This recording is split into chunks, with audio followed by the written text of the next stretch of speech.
ಪೂಜ್ಯಾಯ ರಾಘವೇಂದ್ರಾಯ ಸತ್ಯ ಧರ್ಮರಥಾಯ ಚ ಭಜತಾಂ ಕಲ್ಪವೃಕ್ಷಾಯ ನಮತಾಂ ಕಾಮಧೇನುವೆ. ಮಧ್ಯಾರಾಧನೆ ನಿನ್ನೆ ದಿನ ವಿಶೇಷವಾಗಿ ನಾವೆಲ್ಲ ರಾಯರ ಸ್ಮರಣೆ, ರಾಯರ ಮಹಾತ್ಮೆಗಳನ್ನು ಚಿಂತನೆ ಮಾಡಿದ್ದೀವಿ. ಮತ್ತು ಆ ಒಂದು ಸಂಗೀತ ಸೇವೆಯನ್ನು ಕೂಡ ರಾಯರಿಗೆ ಮಾಡುವಂಥ ಅವಕಾಶವನ್ನು ಅವರು ಕೊಟ್ಟರು. ಇವತ್ತು ಉತ್ತರಾರಾಧನೆ. ಈ ಆರಾಧನೆ ಬಗ್ಗೆ ಒಂದು ವಿಶೇಷವಾದಂಥ ಕಲ್ಪನೆ, ಅದು ಕಲ್ಪನೆ ಅಲ್ಲ, ಅದನ್ನು ಆ ಪ್ರೇರಣೆ ಅಂತಲೇ ಕರಿಬೋದು. ಈ ವಾಕ್ಯಗಳನ್ನು ನನಗೆ ರಾಯರು ಸೂಚನೆ ಮಾಡಿದ್ದು. ಪೂರ್ವಾರಾಧನೆ ದಿನ ರಾಯರೇ ಅಂದರೆ ನಮ್ಮ ಮೇಲೆ ಅವರು ದೃಷ್ಟಿ ಬೀರ್ತಾರೆ. ಮಧ್ಯಾರಾಧನೆ ದಿನ ರಾಯರೇ ಅಂತ ಅಂದರೆ ಅವರು ನಮಗೆ ಕಿವಿಗೊಡ್ತಾರೆ. ಉತ್ತರಾರಾಧನೆ ರಾಯರೇ ಅಂದರೆ ಅವರು ಬಂದು ನಮ್ಮ ಕೈ ಹಿಡಿತಾರೆ. ಇದನ್ನು ನಾನು ಬರೆದೆ, ಅದು ಯಾಕೋ ಬಂತು ನನ್ನ ತಲೆಗೆ, ಬರೆದೆ. ಆರಾಧನೆಯ ವಿಶೇಷ ಏನು ಅಂತ ಅಂದ್ಕೊಂಡಾಗ ಇದು ಬಂದಿತ್ತು ತಲೆಗೆ, ಬರೆದೆ. ಆದರೆ ನನಗೆ ಸೂಚನೆ ಬಂದಿದ್ದು, ಇದು ನಿನಗೆ ಬಂದಂಥದ್ದು ಒಂದು ಯೋಚನೆ ಅಲ್ಲ, ಇದು ಇದೇ ರೀತಿ ಆಗತ್ತೆ, ಇದು ಗುರುಗಳು ಹೀಗೆ ಮಾಡ್ತಾರೆ ಅನ್ನೋವಂಥ ಒಂದು ಸೂಚನೆ, ಒಂದು ವಾಯ್ಸು ನನಗೆ ಕೇಳಿಸ್ತು. ಇದನ್ನು ಈ ಆರಾಧನೆ ಮುಖಾಂತರ ಈ ಒಂದು ಮಾಧ್ಯಮದಲ್ಲಿ ನಾನು ಹೇಳೋಕ್ಕೆ ಬಹಳ ಹೆಮ್ಮೆ ಪಡ್ತೀನಿ, ಆನಂದ ಪಡ್ತೀನಿ. ಗುರುಗಳನ್ನು ಇಷ್ಟು ಸುಲಭವಾಗಿ ನಾವು ಕರಿಬೋದಾ, ಇಷ್ಟು ಸುಲಭವಾಗಿ ನಮ್ಮ ಹತ್ರ ನಾವು ಇಟ್ಕೋಬೋದಾ ಅನ್ನೋಂಥದ್ದನ್ನು. ಮತ್ತು ಇವತ್ತು ನನ್ನ ಕೆಲವು ಅನುಭವಗಳನ್ನು ಮುಂದುವರಿಸೋದಾದರೆ, ಒಂದು ದಿನ ಆ ಮಂತ್ರಾಲಯದಲ್ಲಿದ್ದಂಥ ಕಾಲದಲ್ಲಿ ನಾನು ಅಲ್ಲಿ ಸೇವೆ ಮಾಡ್ತಾ ಇದ್ದಾಗ ಅಲ್ಲಿ ಅದಕ್ಕೆ ಕ್ರಮ ಇತ್ತು ಏನಂದರೆ, ಹೋಟೆಲ್ನಲ್ಲಿ ಇದರಲ್ಲಿ ತಿನ್ನೋ ಹಾಗಿಲ್ಲ. ಅಲ್ಲಿ ಏನು ಅವತ್ತು ಬರೀ ಒಂದು ಹೊತ್ತು ಮಧ್ಯಾಹ್ನ ಊಟಕ್ಕೆ ಅಂದರೆ ತೀರ್ಥಪ್ರಸಾದ ಅಲ್ಲಿ ವ್ಯವಸ್ಥೆ ಇತ್ತು. ಎಲ್ರಿಗೂ, ಯಾರು ಬಂದವರು ಎಲ್ರಿಗೂ ಅಲ್ಲಿ ಆಗುತ್ತೆ. ಅಲ್ಲಿದ್ದೆ ನಾನು. ಬೆಳಗ್ಗೆ ಎಲ್ಲ ಸೇವೆ ಎಲ್ಲ ಮುಗಿಸ್ಕೊಂಡು ಆಮೇಲೆ ಮಧ್ಯಾಹ್ನ ಆ ಒಂದು ಸೇವೆ ಮುಗಿಸಿದ ಮೇಲೆ ಅಲ್ಲಿ ಒಳಗಡೆ ಎಲ್ಲವನ್ನು ಶುಚಿ ಮಾಡುವಂಥದ್ದು, ಆ ಕಸವನ್ನು ಗುಡಿಸಿ ಮತ್ತು ಆ ಹೂವುಗಳೆಲ್ಲ ತೆಗೆಯುವಂಥದ್ದು ಮಾಡೋದು. ಸಂಜೆ ಮತ್ತೆ ದರ್ಶನಕ್ಕೆ ಎಲ್ಲ ಅನುವು ಮಾಡಿಕೊಡುವಂಥ ಒಂದು ಕ್ರಮ ಇದೆ. ಅದರಲ್ಲೂ ಕೂಡ ನನ್ನನ್ನು ರಾಯರು ತೊಡಗಿಸಿದ್ರು. ಆ ಕೆಲಸವನ್ನು ಮಾಡ್ತಿದ್ದೆ. ಆವಾಗ ಅದು ಧನುರ್ಮಾಸದ ಕಾಲ. ಅಂದರೆ ಬೆಳಗ್ಗೆ ಬೇಗ 7:30 8 ಗಂಟೆ ಒಳಗೆಲ್ಲ ತೀರ್ಥಪ್ರಸಾದ ಆಗಿಬಿಡುತ್ತೆ, ಊಟ ಆಗಿಬಿಡುತ್ತೆ. ಆಮೇಲೆ ಏನೂ ಇಲ್ಲ. ಮತ್ತು ನಾವು ರಾಯರಿಗೆ ವಿಶೇಷವಾದ ಸೇವೆ ಮಾಡ್ತಾ ಇದ್ದಿದ್ದರಿಂದ ಹೊರಗಡೆ ಹೋಗಿ ಹೋಟ್ಲಲ್ಲಿ ತಿನ್ನೋದು, ಇನ್ನೊಂದು ಮಾಡೋದು, ಅದು ಅಲ್ಲಿ ಪದ್ಧತಿಗೆ ವಿರುದ್ಧ. ಸೊ ಹಾಗಾಗಿ ನಾನು ಇದ್ದೆ. ಬಟ್ 4 ಗಂಟೆ 3:30 4 ಗಂಟೆ ಅಷ್ಟೊತ್ತಿಗೆ ಅಸಾಧ್ಯ ಹಸಿವಾಗ್ತಾಯಿದೆ ನನಗೆ. ಹಸಿವು ಅಂದರೆ ನಾನು ಅವತ್ತು ಆ ಒಂದು ಏನು ಹಸಿವಿನ ಅನುಭವ ಪಟ್ಟೆ, ಬಹುಶಃ ಯಾವತ್ತೂ ಆ ಥರದ ಹಸಿವು, ಆ ತೀವ್ರವಾದಂಥ ಹಸಿವು ನನಗಾಗಿಲ್ಲ. 4 ಗಂಟೆಯಿಂದ ಹಸಿವಾಗ್ತಾ ಇದೆ, ಏನೋ ಮಾಡ್ಕೊಳ್ಳೋಕೆ ಪ್ರಯತ್ನ ಪಡ್ತಾ ಇದ್ದೀನಿ, ಆಗ್ತಿಲ್ಲ. ಆನಂತರ ಮುಖ್ಯವಾಗಿ ನಾನು ಅಲ್ಲಿಂದ ಇಲ್ಲಿ ಬರ್ತಾಯಿದ್ದೀನಿ, ರೆಸ್ಟ್ಲೆಸ್ ಆಗ್ತಾಯಿದ್ದೀನಿ. ಮತ್ತು ಸಂಜೆ ಸ್ನಾನಕ್ಕೂ ಹೋಗಿ ನದಿಯಲ್ಲಿ ಸ್ನಾನ ಮಾಡ್ಕೊಂಡು ಬಂದು ಕೊನೆಗೆ ಅಲ್ಲೂ ಕೂಡ ಪ್ರದಕ್ಷಿಣೆ ನಮಸ್ಕಾರಗಳನ್ನು ಮಾಡಿಕೊಂಡು ರಾಯರ ದರ್ಶನ ಮಾಡಿಕೊಂಡು ಬಂದೆ. ಮನಸ್ಸಿಗೆ ವ್ಯಾಕುಲತೆ, ಹೊಟ್ಟೆ ಹಸಿವು, ಸಂಕಟ, ಒಂಥರ ಕೈಕಾಲು ನಡುಕ ಬರ್ತಾಯಿದೆ, ಎಲ್ಲವೂ ಆಗ್ತಿದೆ. ಏನು ಮಾಡಬೇಕು ಅಂತ ಗೊತ್ತಾಗಲಿಲ್ಲ. ಆಮೇಲೆ ಅದು ಅವ್ರದ್ದು ಪರಿಮಳ ಪ್ರಸಾದ ಕೌಂಟರ್ ಇರುತ್ತೆ, ಅಲ್ಲಿ ಹೋಗಿ ಪರಿಮಳ ಪ್ರಸಾದದ ಒಂದು ಪ್ಯಾಕೆಟ್ ತೊಗೊಂಡೆ. ಅದು ಸ್ವೀಟು, ಅದು 10 ರೂಪಾಯಿಗೆ ಆವಾಗ 4 ಪೀಸು ಕೊಡೋರು. 10 ರೂಪಾಯಿ ಕೊಟ್ಟು ತಗೊಂಡು ಆ 4 ತಿಂದೆ. ಏನು ತಿಂದರೂ ಯಾವ ರೀತಿಯಲ್ಲೂ ಕೂಡ ನನಗೆ ಹಸಿವು ನೀಗಲಿಲ್ಲ. ಇನ್ನೂ ಜಾಸ್ತಿಯೇ ಆಗ್ತಾಯಿದೆ ಹೊರತು ಏನಪ್ಪ ಏನು ಮಾಡೋದು. ರಥೋತ್ಸವಕ್ಕೆಲ್ಲ ಸಿದ್ಧತೆ ಆಗ್ತಾಯಿತ್ತು.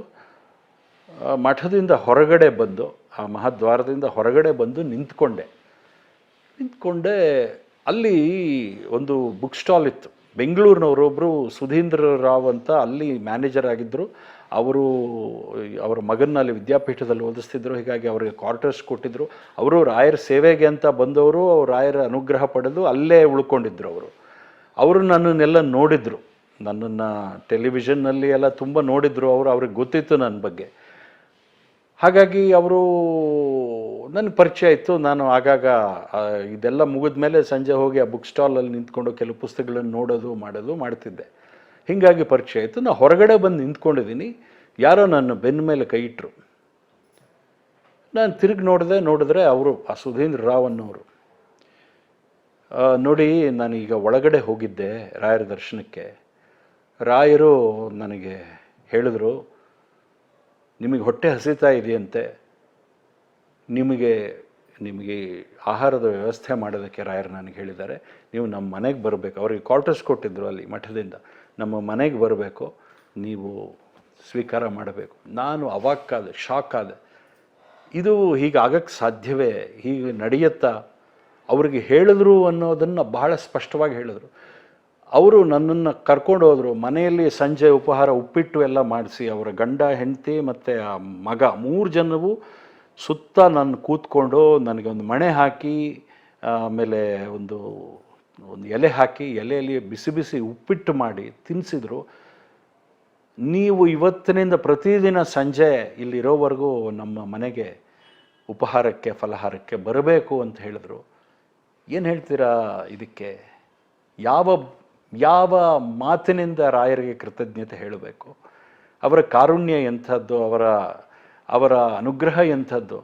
ಅವರು ಯಾರನ್ನೂ ಯಾವ ರೀತಿಯಿಂದಲೂ ಭೇದ ಮಾಡಿ ನೋಡಿದವರಲ್ಲ. ಅವ್ರ ಹತ್ರ ಯಾರು ಬರ್ತಾರೋ ಅವರನ್ನು ಹತ್ತಿರಕ್ಕೆ ಕರ್ಕೊಂಡು ಅವರಿಗೆ ಅನುಗ್ರಹ ಮಾಡಿ ಅವರಿಗೆ ಇಂಥ ಅನುಭವಗಳನ್ನೆಲ್ಲ ಕೊಡ್ತಾರೆ. ಇದು ನನ್ನಂಥ ಅತಿ ಸಾಮಾನ್ಯವಾದಂಥ ವ್ಯಕ್ತಿ. ನಾನೇನು ಭಕ್ತನಲ್ಲ, ನಾನೇನು ವ್ರತಾನುಷ್ಠಾನ ಮಾಡಿದವನಲ್ಲ, ನಾನೇನು ಜಪ ಮಾಡಿದವನಲ್ಲ, ಹೋಮ ಮಾಡಿದವನಲ್ಲ, ತಪ ಮಾಡಿದವನಲ್ಲ, ಧ್ಯಾನ ಮಾಡಿದವನಲ್ಲ. ಯಾವುದೂ ಇಲ್ಲದೆ ಇದ್ದಂಥ ಒಬ್ಬ ವ್ಯಕ್ತಿಯನ್ನು ತನ್ನ ತೆಕ್ಕೆಗೆ ಅವರು ಎಳ್ಕೊಳ್ತಾರೆ ಅಂದರೆ ಅದು ಏನು ಇರಬಹುದು? ರಾಯರ ಕರುಣೆ, ರಾಯರ ಶಕ್ತಿ, ರಾಯರ ದಿವ್ಯತೆ, ರಾಯರ ದೈವಿಕತೆ ಅದು ಎಂಥದ್ದು ಇರಬಹುದು ಅನ್ನೋದನ್ನು ನಾವು ಯೋಚನೆ ಮಾಡಬೇಕಾಗತ್ತೆ. ಇದೊಂದು. ಅನೇಕ ಅನುಭವಗಳಿದೆ. ಇನ್ನೊಂದು ಬಹಳ ಮುಖ್ಯವಾದ ಅನುಭವ ಇದೆ, ಅದನ್ನು ನಾನು ಹೇಳ್ತೀನಿ. ನಾನು ಮುಂಬೈ ಹೋಗಬೇಕಾದಂಥ ಒಂದು ಸಂದರ್ಭ ಬರುತ್ತೆ ಮಂತ್ರಾಲಯದಲ್ಲಿದ್ದಾಗಲೇ. ಯಾಕೆಂದರೆ ನಾನು ಯಾವುದೋ ಒಂದು ಬಿಸ್ನೆಸ್ಸಲ್ಲಿ ಅಲ್ಲಿ ಇನ್ವೆಸ್ಟ್ ಮಾಡಿರ್ತೀನಿ. ಆ ವ್ಯಕ್ತಿ ಮುಖ್ಯವಾಗಿ ಅವರು ಲಂಡನ್ಗೆ ಹೋಗಿರ್ತಾರೆ, ಇರೋದೇ ಇಲ್ಲ. ಅವ್ರು ಬಂದಿದ್ದಾರೆ ಅಂತ ಗೊತ್ತಾಗುತ್ತೆ. ನಾನು STD ಬೂತಿಂದ ಮಾಡಿರ್ತೀನಿ, ಅಲ್ಲಿ ಹೋಗಬೇಕು ಅಂತ ಅನ್ಕೋತೀನಿ. ಆದರೆ ನನ್ನ ಹತ್ರ ಹೋಗೋದಕ್ಕೆ ಯಾವುದೇ ರೀತಿ ಹಣದ ವ್ಯವಸ್ಥೆ ಇರಲ್ಲ. ಮುಂಬೈಗೆ ಹೋಗಿ ಮತ್ತೆ ವಾಪಸ್ ಬರುವಂಥ ಹಣದ ವ್ಯವಸ್ಥೆ ನನ್ನ ಹತ್ರ ಇರೋದೇ ಇಲ್ಲ ಆವತ್ತಿನ ಸಂದರ್ಭದಲ್ಲಿ. ಇಷ್ಟಕ್ಕೆ ಮುಂಚೆ ಏನಾಗಿರುತ್ತೆ, ಒಬ್ಬ ವ್ಯಕ್ತಿಯಲ್ಲಿ ಒಬ್ಬ ಹುಡುಗ ಬರ್ತಾನೆ, ಸ್ಟೂಡೆಂಟ್. ಅವನು ರಾಯರ ಸೇವೆಗೆ ಅಂತ ಬಂದಿರ್ತಾನೆ. ನನ್ನ ಮಂತ್ರಾಲಯದಲ್ಲಿ ಇದ್ದಾಗ ನಡೆದಂಥದ್ದಿದು. ಅವನಿಗೆ ಮುಂಬೈಯಿಂದ ಬಂದಿರ್ತಾನೆ. ಅವನು ಇಂಗ್ಲೀಷು ಹಿಂದಿ ಮಾತ್ರ ಗೊತ್ತು ಅವನಿಗೆ, ತೆಲುಗು ಕನ್ನಡ ಅವನಿಗೇನು ಬರ್ತಿರಲ್ಲ. ಅಲ್ಲಿ ಯಾರನ್ನೋ ಏನೋ ಕೇಳ್ತಾನೆ, ಹೇಗೆ ಸೇವೆ ಮಾಡಬೇಕು, ಸಂಕಲ್ಪ ಸೇವೆ ಮಾಡಬೇಕು ಅಂತ. ಅವರು ಆ ಭಾಷೆಗೆ ಅವನಿಗೆ ಕರೆಕ್ಟಾಗಿ ಹೇಳೋಕ್ಕಾಗಲ್ಲ. ನಾನು ಬುಕ್ ಸ್ಟಾಲ್ ಹತ್ತಿರ ಇದ್ದಾಗ ನನ್ನ ಹತ್ರ ಬರ್ತಾನೆ. ಬಂದ್ಬಿಟ್ಟು ಕೇಳ್ತಾನೆ, can you speak to me in Hindi or English ಅಂತ. ನಾನು ಹೇಳಿದೆ, ಇಂಗ್ಲೀಷಲ್ಲಿ ಮಾತಾಡೋಣಪ್ಪ, ಏನು ತೊಂದರೆ ಇಲ್ಲ, ಏನು ಬೇಕು ಹೇಳಿ. ನಾನು ಸಂಕಲ್ಪ ಸೇವೆ ಮಾಡಬೇಕು ಅಂತ ಬಂದಿದ್ದೀನಿ, ನಾನು CA ಓದ್ತಾ ಇದ್ದೀನಿ, ನಮ್ಮ ಅಜ್ಜಿ ಇಲ್ಲಿ ಹೋಗಿ ಸಂಕಲ್ಪ ಸೇವೆ ಮಾಡು ಅಂತ ಹೇಳಿದ್ದಾರೆ, ಅದಕ್ಕೆ ಬಂದಿದ್ದೀನಿ. ಇಲ್ಲಿ ಭಾಷೆದು ತೊಡಕಾಗಿದೆ ನನಗೆ, ಹೇಗೆ ಮಾಡಬಹುದು ಅಂತ ಹೇಳ್ತೀರಾ? ಅವನಿಗೆ ಹೇಳ್ತೀನಿ, ಈ ಪಂಚೆ ಹೇಗೆ ಉಟ್ಕೋಬೇಕು, ಆ ಕಾಯಿ ತೊಗೊಂಡು ಅದು ಏನು ಕ್ರಮ ಇರುತ್ತೋ ಅದನ್ನು ನಾನು ಅವನಿಗೆ ವಿವರಿಸ್ತೀನಿ. ಅವನು 3 ದಿನ ಸೇವೆ ಮಾಡ್ತಾನೆ. ಸೇವೆ ಮಾಡಿಬಿಟ್ಟು ಅವನು ಬಹಳ ಸಂತೋಷಪಟ್ಟು ನನಗೆ ಹೋಗ್ಬೇಕಾದ್ರೆ ಹೇಳಿ ನನ್ನ ಜೊತೆ ಅವನೊಂದು ಕ್ಯಾಮ್ರಾ ತಂದಿರ್ತಾನೆ, ಕ್ಯಾಮ್ರಾ ಫೋಟೋ ತೆಕ್ಕೊಂಡು ಹೋಗ್ತಾನೆ, ಇದು ಮೆಮೊರಿ ಇರಲಿ ಅಂತ. ಆವಾಗೆಲ್ಲ ಇಮೇಲ್ ಅದೇ ಶುರುವಾಗಿತ್ತು, ಇಮೇಲ್ ಎಲ್ಲ ವ್ಯವಹಾರ ನಡೀತಾ ಇತ್ತು. ನನ್ನದೊಂದು ಇಮೇಲ್ ID ಇರುತ್ತೆ, ನಾನು ಕೊಡ್ತೀನಿ ಅವನು ಕಳಿಸ್ಕೊಡ್ತಾನೆ. ನಾನು ಬಂದಾಗ ನೀವು ತುಂಬ ಮಾಡಿದ್ರಿ, ರಾಯರೇ ನನಗೆ ನಿಂತು ಮಾಡದಂಗೆ ಅನುಭವ ಆಯಿತು, ಹಾಗೆ ಹೀಗೆ ಅಂತೆಲ್ಲ ಬರೆದಿರ್ತಾನೆ. ಅವನ ಫೋನ್ ನಂಬರು ಕೂಡ ಕೊಟ್ಟಿರ್ತಾನೆ. ಅಲ್ಲಿ ಒಂದು ಇಂಟರ್ನೆಟ್ ಇದರಲ್ಲಿ ಯಾವಾಗಲೂ ನಾನು ಏನೋ ಒಂದು ಚೆಕ್ ಮಾಡ್ತಾ ಇದ್ದಾಗ ಈ ಇಮೇಲ್ ಬಂದಿರುತ್ತೆ. ಆವಾಗ ಇಂಟರ್ನೆಟ್ ವ್ಯವಸ್ಥೆಗಳು ಮಂತ್ರಾಲಯದಲ್ಲಿ ಭಾಳ ಕಡಿಮೆ, ಎಲ್ಲೋ ಒಂದೇ ಒಂದು ಜಾಗದಲ್ಲಿತ್ತು. ಅಲ್ಲಿ ಹೋಗ್ಬಿಟ್ಟು ನಾನು ಆ ಇಂಟರ್ನೆಟ್ಟು ಇಮೇಲ್ ಚೆಕ್ ಮಾಡಿದ್ದೆ, ಈ ಇಮೇಲ್ ನೋಡಿದ್ದೆ, ಆ ನಂಬರನ್ನು ಬರ್ಕೊಂಡಿದ್ದೆ. ನನ್ನ ಹತ್ರ ಆವತ್ತು ಯಾವುದೇ ಮೊಬೈಲ್ ಸುವಿಧೆ ಕೂಡ ಇರಲಿಲ್ಲ. ಸೊ ಮುಂಬೈಗೆ ಹೋಗಬೇಕು ಅಂತ ಬಂದಾಗ ನನಗೆ ಸ್ವಲ್ಪ ಹಣ ಇರುತ್ತೆ. ನಾನು ಅವನಿಗೆ ಸೊಲ್ಲಾಪುರ್ವರೆಗೂ ಬಂದು ಸೊಲ್ಲಾಪುರ ಸ್ಟೇಷನ್ನಿಂದ ಫೋನ್ ಮಾಡ್ತೀನಿ ಅವನಿಗೆ. ಅವ್ನು ಫೋನ್ ತೊಗೋತಾನೆ. ಫೋನ್ ತೊಗೊಂಡು ಕೇಳ್ತಾನೆ ನನಗೆ, ಹೇಗೆ ಏನು ಎತ್ತ. ನೋಡಪ್ಪ, ನಾನು ಮುಂಬೈಗೆ ಬರ್ತಾಯಿದ್ದೀನಿ, ನೀನು ಇಮೇಲಲ್ಲಿ ಬರೆದಿದ್ಯಲ್ಲ, ನೀನು ಮುಂಬೈಗೆ ಬಂದರೆ ಏನಾದ್ರು ಒಂದು ನಾನು we can meet, whatever you want in Mumbai you tell me I will do ಅಂತ ಅವ್ನು ಹೇಳಿರ್ತಾನೆ. ಸೊ ಹಾಗಾಗಿ ನಾನು ಅವ್ನು ಫೋನ್ ಮಾಡ್ತೀನಿ, ನಾನು ಮುಂಬೈಗೆ ಬರ್ತಾಯಿದ್ದೀನಿ, ಒಬ್ಬರು ಯಾರೋ ಲಂಡನ್ನಿಂದ ಅಲ್ಲಿಗೆ ಬರ್ತಾಯಿದ್ದಾರೆ, ಅವರನ್ನು ಭೇಟಿ ಮಾಡೋಕ್ಕೆ ನಾನು ಬರ್ತಾಯಿದ್ದೀನಿ, ಸ್ವಲ್ಪ ನನಗೆ ಹಣದ ಅವಶ್ಯಕತೆ ಇದೆ, ನನಗೊಂದು 2000 ರೂಪೀಸ್ ದಯವಿಟ್ಟು ನೀನು ಕೊಡ್ತೀಯಾ ಅಂತ ಕೇಳ್ತೀನಿ. ಇದು ನಡೆದಿದ್ದು 2003 ಬಿಗಿನಿಂಗಲ್ಲಿ. ಅವನು ಒಂದೇ ಸರ್ತಿ ಕೋಪ ಮಾಡ್ಕೊಂಡ್ಬಿಡ್ತಾನೆ ನನ್ನ ಮೇಲೆ ಫೋನ್ನಲ್ಲಿ. ಏನು ಕೇಳ್ತಾ ಇದ್ದೀರಾ ನೀವು, ನಾನು student, you are asking money from me, how can you ask. ನನಗೆ ಒಂಥರ ಮುಖಕ್ಕೆ ಹೊಡೆದಂಗೆ ಆಗ್ಬಿಡುತ್ತೆ. ನನಗೆ ಹೇಳಿದ್ರಿಂದ ನಾನು ಮಾಡಿರ್ತೀನಿ, ನಂಗೆ ಏನು ಮಾಡೋದು ಗೊತ್ತಾಗಲ್ಲ, ನಾನು ಕಾಲ್ ಇಟ್ಬಿಡ್ತೀನಿ, ನಾನು ಫೋನ್ ಇಟ್ಬಿಡ್ತೀನಿ. ಕಣ್ಣಲ್ಲಿ ನೀರು ಬರ್ತಾ ಇದೆ, ದುಃಖ ಉಕ್ಕಿ ಬರ್ತಾ ಇದೆ. ಪ್ಲ್ಯಾಟ್ಫಾರ್ಮಲ್ಲಿ ನಿಂತ್ಕೊಂಡಿದ್ದೀನಿ. ಅದು ಸಿದ್ದೇಶ್ವರ ಎಕ್ಸ್ಪ್ರೆಸ್ ಅಂತ ಬಾಂಬೆಗೆ ಹೋಗುವಂಥ ಟ್ರೈನ್. ಅದು ಪೂರ್ತಿ ಫುಲ್ಲು, ಎಲ್ಲ ಇದು ಯಾವುದೋ ರಿಸರ್ವೇಷನ್ ಇಲ್ಲ ಅದರಲ್ಲಿ. ಜನರಲ್ ಕಂಪಾರ್ಟ್ಮೆಂಟ್ಗೆ ಹೋಗ್ತೀನಿ, ಕಾಲು ಇಡೋಕ್ಕೆ ಜಾಗ ಇಲ್ಲ. ನನಗೆ ಮನಸ್ಸು ಬರೋದೇ ಇಲ್ಲ ಅಲ್ಲಿ ಒಳಗೆ ಹೋಗೋಕ್ಕೆ, ಕಾಲು ಇಡೋಕ್ಕೆ ಜಾಗ ಇಲ್ಲ, ನಿಂತ್ಕೊಳ್ಳೋಕ್ಕೂ ಜಾಗ ಇಲ್ಲ. ಆಮೇಲೆ ನಾನು ಹೀಗೆ ಓಡಾಡ್ತಾ ಇರ್ತೀನಿ. ಒಬ್ಬ ಟಿಕೆಟ್ ಕಲೆಕ್ಟರ್ ನನ್ನನ್ನು ನೋಡ್ತಾನೆ. ನೋಡ್ಬಿಟ್ಟು ನನ್ನ ಕಣ್ಣಲ್ಲಿ ನೀರಿರುತ್ತೆ, ಅವ್ನು ಗಮನಿಸಿದ್ನೋ ಏನೋ ನನಗೆ ಗೊತ್ತಿಲ್ಲ. ಅವನು ಈ ಕಡೆ ಆ ಕಡೆ ಓಡಾಡ್ಬಿಟ್ಟು, ಕहाँ जाना है, ಮುಂಬೈ ಜಾನಾ ಹೇ, ಕಾಮ್ ಕರೋ. ಅವ್ನು ನೋಡಿ, ನಾನು ಅವ್ನಿಗೇನು ಹೇಳಲ್ಲ. ಹೇಗೆ ವ್ಯಾಪಾರ ಮಾಡ್ತಾರೆ ಗುರುಗಳು ಅನ್ನೋದಕ್ಕೆ ಇದೊಂದು ನಿದರ್ಶನ. ಕहाँ जाना है ಅಂತ ಕೇಳಿದ್ರೆ, ಮುಂಬೈ ಜಾನಾ ಹೇ, काम करो, ये S3 कोच में बैठ जाओ, जो TC का जो जगह है ना वहाँ पे बैठ जाओ, मैं आता हूँ, मैं ही हूँ, मैं आता हूँ, बैठ जाओ, बाद में देखा जाएगा. ಹಿಂಗೆ ಹೋಗ್ಬಿಟ್ಟು ಹಿಂಗೆ ತಿರುಗ್ತಾನೆ. ಗುರು ಕಾ ಆದ್ಮಿ ಹೇನಾ, ಗುರು ಕಾ ಆದ್ಮಿ ಹೇನಾ ಅಂತಾನೆ. ನೋಡಿ, ನಾನು ಶಾಕಲ್ಲಿರ್ತೀನಿ. ನನಗೇನು ಹೇಳೋಕ್ಕೆ, ಕೇಳೋಕ್ಕೆ, ಮಾತಾಡೋಕ್ಕೆ ಏನೂ ಗೊತ್ತಾಗಲ್ಲ. ಅಲ್ಲಿ ಕೂತ್ಕೋತೀನಿ ನಾನು ಹೋಗಿ ಆ ಜಾಗದಲ್ಲಿ. ಅವನು ಹಿಂಗೆ ಹೋಗ್ತಿರುತ್ತೆ ಟ್ರೈನ್, ಯಾವಾಗಲೋ ಮಧ್ಯದಲ್ಲಿ ಬರ್ತಾನೆ. ಅವನು ಪೂನಾದಲ್ಲಿ ಅವನು ಇಳಿಬೇಕು, ಪೂನಾದಲ್ಲಿ ಚೇಂಜ್ ಆಗುತ್ತೆ, ಅಲ್ಲಿ ಯಾರೋ ಪೂನಾದವರು ಮತ್ತೆ ಹತ್ಕೊಳ್ತಾರೆ ಮುಂಬೈವರೆಗೂ ಹೋಗೋದಕ್ಕೆ. ನೋಡಿ, ಅವನು ಚೀಟಿ ತನ್ನ ಕಡೆಯಿಂದ ಒಂದು ಚೀಟಿ ಮಾಡಿ ಕೊಟ್ಬಿಟ್ಟು ಹೋಗ್ತಾನೆ, ಪೂನಾದಿಂದ ನಾನು ಅಲ್ಲಿ ಹೋಗ್ತಾ ಇದ್ದೀನಿ ಅನ್ನೋದಕ್ಕೆ. ಆದರೆ ಟಿಕೆಟ್ ವಿತ್ ಪೆನಲ್ಟಿ ಅವನೇ ಬರೆದು ಅವನೇ ಹಾಕಿ ಸ್ಲಿಪ್ ಕೊಟ್ಟು ಹೋಗ್ತಾನೆ. ನಾನು ಅಲ್ಲಿ ಇಳ್ಕೊಂಡು ದಾದರ್ ಸ್ಟೇಷನ್ ಅಂತ ಇರುತ್ತೆ. ದಾದರ್ ಸ್ಟೇಷನ್ ಹತ್ರ ಒಂದು ಜಾಗ, ಡಾರ್ಮಿಟ್ರಿ. ಅದು ರೂಮ್ ತೊಗೊಳ್ಳೋದಕ್ಕೆ ಮಾಡೋದಕ್ಕೆ ಏನೂ ಒಂದು ಸಾಧ್ಯತೆ ಇಲ್ಲ. ಬಟ್ ಈ ವ್ಯಕ್ತಿಯನ್ನು ನಾನು ಮೀಟ್ ಮಾಡಲೇಬೇಕಾಗಿರುತ್ತೆ. ಯಾಕೆಂದರೆ ಅವತ್ತಿನ ಕಾಲಕ್ಕೆ ನಾನು ಒಂದು 7-7.5 ಲಕ್ಷ ಅವರ ಒಂದು ಬಿಸ್ನೆಸ್ಸಲ್ಲಿ ಇನ್ವೆಸ್ಟ್ ಮಾಡಿರ್ತೀನಿ. ಅದು ಸ್ಟಕ್ ಆಗಿರುತ್ತೆ, ಅದು ಬರುತ್ತೆ ಅನ್ನೋ ಒಂದು, ಅದರಿಂದ ಏನೋ ಆಗತ್ತೆ ಅನ್ನೋಂಥ ಒಂದು ಮನೋಭಾವ ಇರುತ್ತೆ. ಅದಕ್ಕೆ ಅವ್ರನ್ನ ಭೇಟಿನೇ ಮಾಡಬೇಕಾಗಿರುತ್ತೆ. ಇಲ್ಲರ ಮತ್ತೆ ಅವ್ರು ಲಂಡನ್ಗೆ ಹೋದರೆ ನನಗೆ ಫೋನ್ನಲ್ಲೂ ಅವರು ಸಿಗೋದಿಲ್ಲ ಅನ್ನೋಂಥ ಸಂದರ್ಭ ಇರುತ್ತೆ.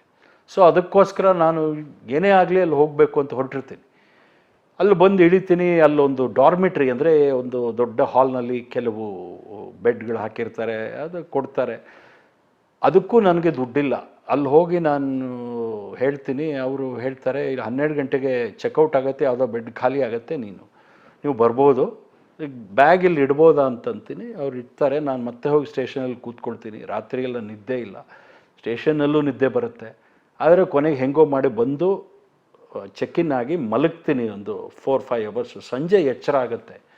ಎಚ್ಚರ ಆದಾಗ ಇವ್ರಿಗೆ ಕೊಡಬೇಕು ದುಡ್ಡು, ಹೋಟೆಲ್ನವ್ರಿಗೆ. ಬೆಳಗ್ಗೆ ರಾತ್ರಿ ಏನೂ ಊಟ ಮಾಡಿಲ್ಲ, ತಿಂಡಿ ತಿಂದಿಲ್ಲ.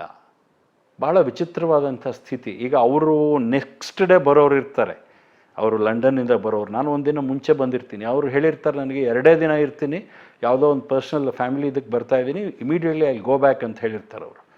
ಅದಕ್ಕೋಸ್ಕರ ಇಷ್ಟೆಲ್ಲ ಶ್ರಮಪಟ್ಟು ಬಂದಿರ್ತೀನಿ. ಸೊ ಮಾಟುಂಗ ಅಂತ ಒಂದು ಸ್ಟೇಷನ್ ಇದೆ, ದಾದರ್ ಸ್ಟೇಷನಿಂದ ಅಲ್ಲಿಗೆ ನಾನು ನಡ್ಕೊಂಡು ಹೋಗ್ತೀನಿ. ಅಲ್ಲಿ ಒಂದು ರಾಮ ಟೆಂಪಲ್ ಇದೆ, ಆಸ್ತಿಕ ಸಮಾಜಂ ಅಂತ, ಸೌತ್ ಇಂಡಿಯನ್ ಅವ್ರದ್ದು. ಅಲ್ಲಿ ಹೋಗಿ ರಾಮನ ದರ್ಶನ ಮಾಡಿಕೊಂಡು ಸುಮ್ಮನೆ ತಿರುಗಾಡ್ತಾ ಇದ್ದೀನಿ. ಏನು ಮಾಡಬೇಕು ಅಂತ ಗೊತ್ತಾಗ್ತಿಲ್ಲ. ಯಾರೋ ರಾಜೇಶ್ ಅಂತ ನನ್ನನ್ನು ಕರೆದ ಹಾಗೆ ಭಾಸ ಆಗುತ್ತೆ. ಹಿಂದೆ ತಿರುಗಿ ನೋಡ್ತೀನಿ. ನೋಡಿದ್ರೆ ಆ ಹುಡುಗ, ನಾನು ಯಾರಿಗೆ ಫೋನ್ ಮಾಡಿದ್ದೆ ಆ ಹುಡುಗ ಅಷ್ಟು ದೂರದಿಂದ ಓಡಿ ಬರ್ತಾ ಇದ್ದಾನೆ. Rajesh, I was searching for you.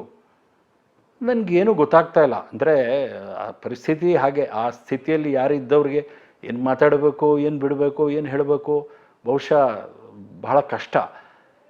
ಅವನು ಹತ್ತಿರ ಬಂದು I was searching for you, I spoke to my father, he has told me to give you the money ಅಂತಂದ. ನನ್ನನ್ನು ಕೈ ಹಿಡಿದು ರೋಡಿಂದ ಕ್ರಾಸ್ ಮಾಡಿ ಆ ಕಡೆ ಕರ್ಕೊಂಡು ಹೋಗ್ತಾನೆ. ಅಲ್ಲೊಂದು ಯಾವುದೋ ATM ಇರುತ್ತೆ. ಅವನು ಒಳಗೆ ಹೋಗ್ತಾನೆ. ಒಳಗೆ ಹೋಗಿ ತೆಗೆದು 2,000 ರೂಪಾಯಿ ಕೊಡ್ತಾನೆ. ನನ್ನ ಕೈಗೆ ಇಡ್ತಾನೆ. ಹಿಂಗೆ ಕೈಗಿಟ್ಟು ಇಡ್ತಾನೆ. ನಾನು ಹಾಗೆ ನೋಡ್ತಾ ಇದ್ದೀನಿ. Okay, I have to go for my class ಅಂತ ಹೇಳಿಬಿಟ್ಟು ಹೊರಟೋಗ್ತಾನೆ. ಲೇಟಾಗಿದೆ ಈಗ ಆಲ್ರೆಡಿ. ಇಟ್ಕೊಂಡಿದ್ದೀನಿ, ನೋಡ್ತಾ ಇದ್ದೀನಿ, ಏನೂ ಗೊತ್ತಾಗ್ತಾ ಇಲ್ಲ.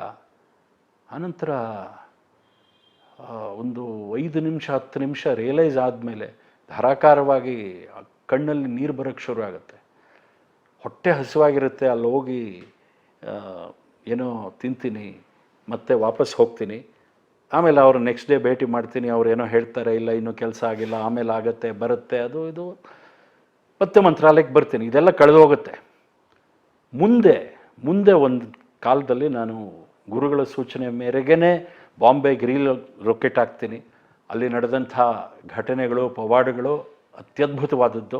ನನ್ನ ಜೀವನಕ್ಕೆ ಒಂದು ಹೊಸ ತಿರುವು ಕೊಡ್ತಾರೆ, ಒಂದು ಹೊಸ ಒಂದು ಅವಕಾಶ ಕೊಡ್ತಾರೆ. ಒಂದು ದೊಡ್ಡ ಕಾರ್ಪೊರೇಟ್ ಕಂಪನಿಯಲ್ಲಿ ಬಿಸ್ನೆಸ್ ಡೆವಲಪ್ಮೆಂಟ್ ಇನ್ಚಾರ್ಜ್ ಆಗಿ, ರಾಯರ ಭಕ್ತರೇ ಅವರು, ರಾಯರ ಫಾಲೋವರ್ಸೇ ಅವರು, ಅಂಥ ಕಂಪನಿಯಲ್ಲಿ ನನ್ನನ್ನು ಸೇರಿಸ್ತಾರೆ.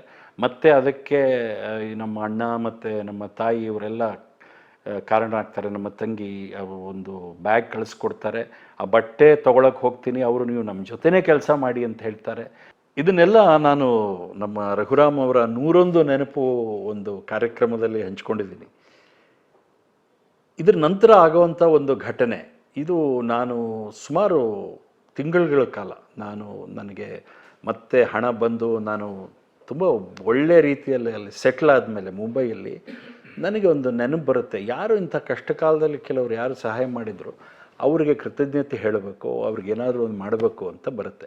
ಅವನ ನಂಬರ್ ಎಲ್ಲೋ ಇರುತ್ತೆ, ಹುಡುಕಿ ಆ ನಂಬರಿಗೆ ಫೋನ್ ಮಾಡ್ತೀನಿ ನಾನು. ರಾಜೇಶ್, ಡು ಯು ರಿಮೆಂಬರ್, ನಿಮಗೆ ನೆನಪಿದೆಯಾ, ಮಂತ್ರಾಲಯಕ್ಕೆ ಬಂದಿದ್ರಿ, ನೀವು ನನಗೆ ಸಹಾಯ ಮಾಡಿದ್ರಿ, ಇವತ್ತು ಬಹಳ ಒಳ್ಳೆಯ ಸ್ಥಿತಿಯಲ್ಲಿ ರಾಯರು ನನ್ನನ್ನು ಇಟ್ಟಿದ್ದಾರೆ.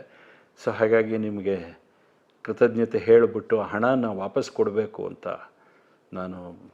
ಎಲ್ಲಿ ಸಿಗ್ತೀರಾ ನೀವು, ಯಾವಾಗ ಸಿಗ್ತೀರಾ?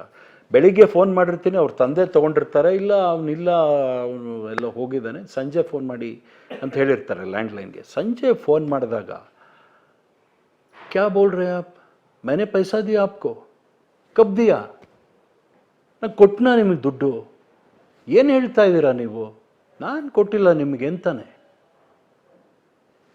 ನಾನು ಏನು ಹೇಳ್ತಾ ಇದ್ದೀರಾ ನೀವು, ಅವತ್ತು 2,000 ಕೊಟ್ರಲ್ವಾ, ಅದು ನನಗೆ ಇನ್ನೂ ನೆನಪಲ್ಲಿದೆ, ಅವತ್ತು ಕಷ್ಟ ಕಾಲದಲ್ಲಿ ಸಹಾಯ ಮಾಡಿದ್ರಿ, ಅದಕ್ಕೋಸ್ಕರ ನಾನು ನಿಮಗೆ ಮಾಡ್ತಾ ಇದ್ದೀನಿ ಅಂತ ಹೇಳಿದ್ರೆ, ನಾನು ಕೊಟ್ಟೇ ಇಲ್ಲ ಅಂತನೋ. ನನಗೆ ಒಂದು ಆಘಾತ. ಅಲ್ಲಿ ವಾಪಸ್ಸು ನಾನು ಇದ್ದ ಒಂದು ಫ್ಲ್ಯಾಟಿಗೆ ಬರ್ತೀನಿ. ಬಂದು ರಾಯರ ಮುಂದೆ ನಾನು ಒಂದು ಫೋಟೋ ಇರುತ್ತೆ ಅಷ್ಟೇ, ನಾನು ಏನು ಇಟ್ಕೊಂಡಿರಲ್ಲ, ರಾಯರದ್ದು ಒಂದೇ ಫೋಟೋ ಇರುತ್ತೆ ನನ್ನ ಹತ್ರ. ಹೋಗಿ ನಿಂತ್ಕೋತೀನಿ ಎದುರುಗಡೆ. ನಿಂತ್ಕೊಂಡು ಇದು ಏನು ನೀವು ಮಾಡಿದ್ದು, ಇಷ್ಟು ಯಾತಕ್ಕೆ ಕರುಣೆ ನನ್ನ ಮೇಲೆ, ಇಷ್ಟು ಯಾತಕ್ಕೆ ನನ್ನ ಮೇಲೆ ಕರುಣೆ. ನಾನು ಅವತ್ತು ನನ್ನ ಕೈಯಲ್ಲಿ ತಡೆಯೋಕ್ಕಾಗಲಿಲ್ಲ. ನಾನು ಅಡ್ಡ ಬಿದ್ದೆ. ರಾತ್ರಿ ಹೇಳ್ತಾರೆ, ನನಗೆ ಕನಸಿನಲ್ಲಿ ಕಾಣಿಸ್ಕೋತಾರೆ, ಬೆಳಗಿನ ಜಾವ, ಗೊತ್ತಾಯ್ತಾ ಈಗಲಾದರೂ, ಯಾವುದಕ್ಕೂ ಚಿಂತೆ ಮಾಡಬೇಡ, ನಾನಿದ್ದೀನಿ ನಿನ್ನ ಜೊತೆ ಅಂತಾರೆ. ಅವ್ರ ಬಗ್ಗೆ ಮಾತಾಡೋದಕ್ಕೆ ನನಗೆ ಯೋಗ್ಯತೆ ಇಲ್ಲ. ಅವರ ಬಗ್ಗೆ ಏನು ಹೇಳಿದರೂ ಕಡಿಮೆ, ಎಷ್ಟು ಹೇಳಿದರೂ ಕಡಿಮೆ. ಅವರನ್ನು ಸ್ಮರಣೆ ಮಾಡೋದು, ಅವರನ್ನು ಕುರಿತು ಮಾತಾಡೋದು, ಅವರ ಕುರಿತು ಚಿಂತನೆ ಮಾಡೋದು, ಇದಷ್ಟೇ ನನಗೆ ಉಳಿದಿರೋ ಒಂದು ಕೆಲಸ. ಹೀಗೆ ನನ್ನ ಜೀವನವನ್ನು ಆಮೂಲಾಗ್ರವಾಗಿ 360 ಡಿಗ್ರೀಸ್ ಬದಲಾಯಿಸಿದವರು ರಾಯರು. ನನ್ನನ್ನು ಕೈ ಹಿಡಿದು ನಡೆಸಿದರು, ಅನೇಕ ಅನುಭವಗಳನ್ನು ನನಗೆ ಕೊಟ್ಟರು, ಅನೇಕವಾದಂಥ ಅನುಭವಗಳನ್ನು ಕೊಟ್ಟರು. ಮತ್ತೆ ಹಲವಾರು ಅನುಭವಗಳಿದೆ. ಅದು ಮತ್ತೆ ಅವರ ಇಚ್ಛೆಗೆ ಬಂದರೆ, ರಘುರಾಮ್ ಅವರಿಗೆ ಪ್ರೇರಣೆ ಮಾಡಿದ್ರೆ ಮತ್ತೆ ಇನ್ನೆಂದಾದರೂ ಒಂದೊಂದಾಗಿ ನಾನು ತಮ್ಮ ಮುಂದೆ ಅದನ್ನು ಹಂಚ್ಕೊಳ್ಳೋದಕ್ಕೆ ಇಷ್ಟಪಡ್ತೀನಿ. ಆದರೆ ರಾಯರು ಇಷ್ಟೆಲ್ಲ ಆದ ಮೇಲೆ ಈಗ 10 ವರ್ಷಗಳ ಹಿಂದೆ ನನಗೆ ಒಂದು ಬೇರೆ ಸೂಚನೆ ಕೊಟ್ಟರು. 11 ವರ್ಷದ ಜರ್ನಿಯಲ್ಲಿ ಬಹಳ ವಿಶೇಷವಾಗಿ ನನ್ನನ್ನು ಒಂದು ಅದ್ಭುತವಾದಂತಹ ಒಂದು ವಿಚಾರಕ್ಕೆ ನನ್ನನ್ನು ಸಿದ್ಧ ಮಾಡ್ತಾ ಇದ್ದಾರೆ, ರೆಡಿ ಮಾಡ್ತಾ ಇದ್ದಾರೆ. ಆ ಕೆಲಸ, ಆ ಒಂದು ಪ್ರಾಜೆಕ್ಟು, ಅವರು ಕೊಟ್ಟಿರುವಂಥ ಒಂದು ಸೂಚನೆ ಮೇಲೆ ನಾನು ಎಲ್ಲವನ್ನೂ ಅದನ್ನು ಅಬ್ಸಾರ್ಬ್ ಮಾಡಿಕೊಂಡು ಅವರ ಕೃಪೆ, ಅವರ ಆಶೀರ್ವಾದ, ಅವರ ಪಾಲನೆ, ಅವರ ಪೋಷಣೆ, ಅವರ ರಕ್ಷಣೆಯಂತೆಯೇ ನಾನು ಮುಂದಕ್ಕೆ ಹೋಗ್ತಾ ಇದ್ದೀನಿ.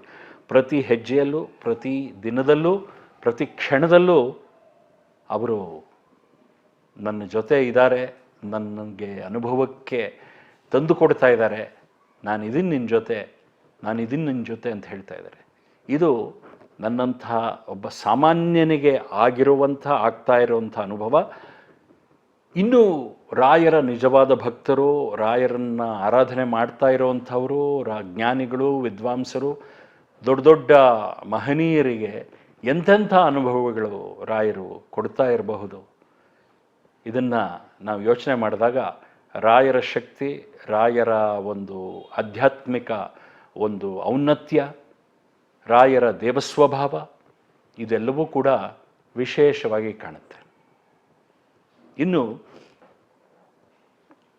ಈ ಉತ್ತರಾರಾಧನೆ ದಿವಸ ಇನ್ನೊಂದು ವಿಶೇಷವಾದಂತಹ ಒಂದು ವಿಚಾರವನ್ನು ಇಲ್ಲಿ ಹೇಳೋದಕ್ಕೆ ನಾನು ಇಷ್ಟಪಡ್ತೀನಿ.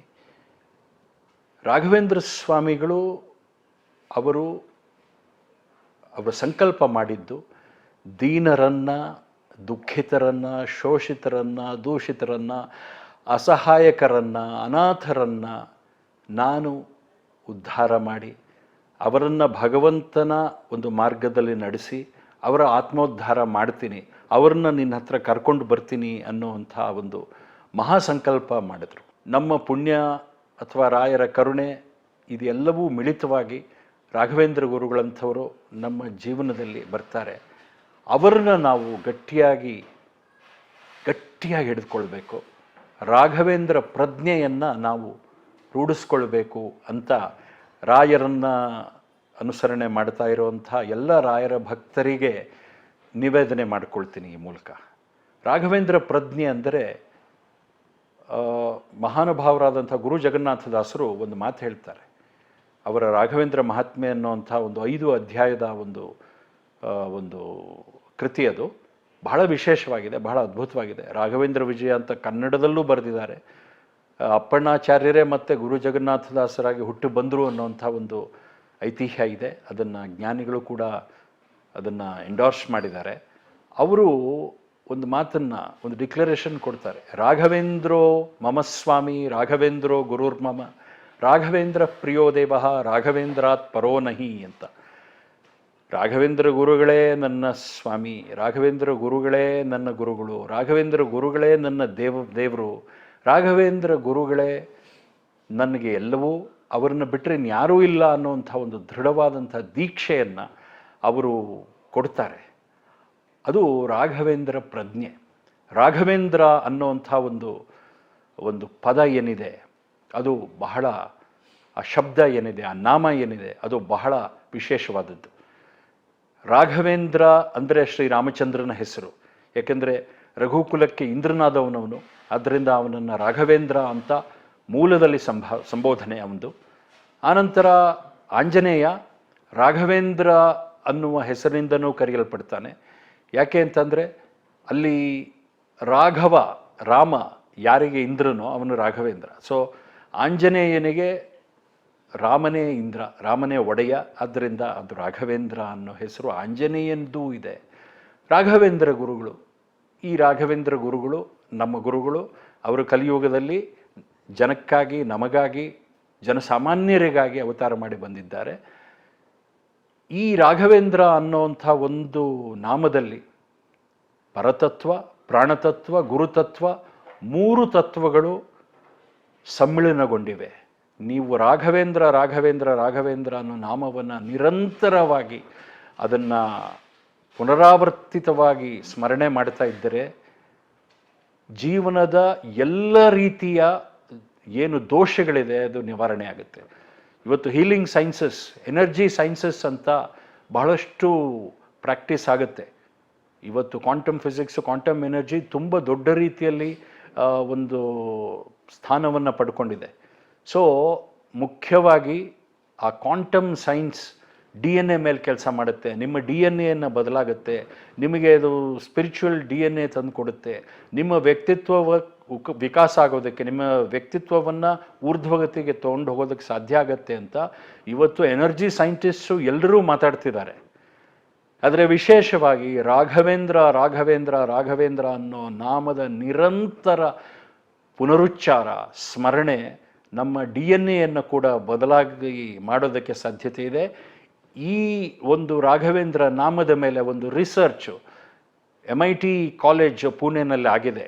ಕೆಲವು ನಾಮಗಳನ್ನು ಇಟ್ಕೊಂಡು ಬಿಫೋರ್ ಆ್ಯಂಡ್ ಆಫ್ಟರ್ ಅವರು ಅದನ್ನು ಸ್ಕ್ಯಾನ್ ಮಾಡಿದ್ದಾರೆ. ಬಿಫೋರ್ ಆ್ಯಂಡ್ ಆಫ್ಟರ್ ಸ್ಕ್ಯಾನ್ ಮಾಡಿದ್ದಾರೆ. ಏನು ಅಂತಂದರೆ, ಯಾವುದೋ ಒಂದು ನಾಮದಕ್ಕೆ ಮುಂಚೆ ನಿಮ್ಮ ಎನರ್ಜಿಯನ್ನು, ನಿಮ್ಮ ಆರಾವನ್ನು, ನಿಮ್ಮ ಬಯೋಫೀಲ್ಡನ್ನು ಅವರು ಸ್ಕ್ಯಾನ್ ಮಾಡ್ತಾರೆ. ನೀವು ಆ ನಾಮವನ್ನು ಹೇಳ್ತಾ ಹೇಳ್ತಾ ಒಂದು ಸ್ಕ್ಯಾನ್ ಮಾಡ್ತಾರೆ, ನಾಮವನ್ನು ಹೇಳಿದ ನಂತರ ಇನ್ನೊಂದು ಸ್ಕ್ಯಾನ್ ಮಾಡ್ತಾರೆ, ಒಂದು ಅರ್ಧ ಗಂಟೆ ಬಿಟ್ಟು. ಆ ಬದಲಾವಣೆಗಳನ್ನು ಅವರು ತೋರಿಸ್ತಾರೆ. ಅದು ಯಾವ ರೀತಿಯ ನಿಮ್ಮ ಬಯೋ ಎನರ್ಜಿ ಫೀಲ್ಡ್ ಬದಲಾಗುತ್ತೆ ಅನ್ನೋದು ನಿಮಗೆ ಅಲ್ಲಿ ಪ್ರತ್ಯಕ್ಷವಾಗಿ ಕಾಣಸಿಗುತ್ತೆ. ಈ ಒಂದು ಪರ್ಟಿಕ್ಯುಲರ್ ರಿಸರ್ಚ್ ವರ್ಕಲ್ಲಿ ನಾನು ಅದರಲ್ಲಿ ಕೆಲಸ ಮಾಡಿದ್ದೀನಿ ಒಂದು ಹಂತಕ್ಕೆ. ಸೊ ಹಾಗಾಗಿ ರಾಘವೇಂದ್ರ ಅನ್ನೋ ನಾಮವನ್ನು ನಿರಂತರವಾಗಿ ಉಚ್ಚಾರಣೆ ಮಾಡೋದು, ಅವರಿಗೆ ಶರಣಾಗತರಾಗೋದು, ಅವರಿಗೆ ಸಮರ್ಪಣೆ ಮಾಡಿಕೊಳ್ಳೋದು, ಅದು ನಿಜವಾದ ಆರಾಧನೆ. ವರ್ಷಕ್ಕೆ ಒಂದು ಸರ್ತಿ ಬರುವಂತಹ ಈ ಆರಾಧನಾ ವಿಶೇಷ ದಿನಗಳು ಅವು ನಮ್ಮನ್ನು ವರ್ಷ ಪೂರ್ತಿ ರಾಘವೇಂದ್ರ ಸ್ಮರಣೆಯಲ್ಲಿ ಇರೋ ಹಾಗೆ ತೊಡಗಿಸ್ಬೇಕು. ಅದು ನಿರಂತರವಾದ ಆರಾಧನೆ ಆಗುತ್ತೆ, ನಿತ್ಯಾರಾಧನೆ ಆಗುತ್ತೆ. ನಮ್ಮ ಜೀವನದ ಎಲ್ಲ ದುಷ್ಕರ್ಮಗಳು, ದುಷ್ಟ ಸಂಸ್ಕಾರಗಳು ಅಥವಾ ನಮ್ಮ ಪ್ರಾರಬ್ಧ ಕರ್ಮವೂ ಕೂಡ ಎಷ್ಟೋ ಮಟ್ಟಿಗೆ ಅದು ಪರಿಹಾರ ಆಗುತ್ತೆ.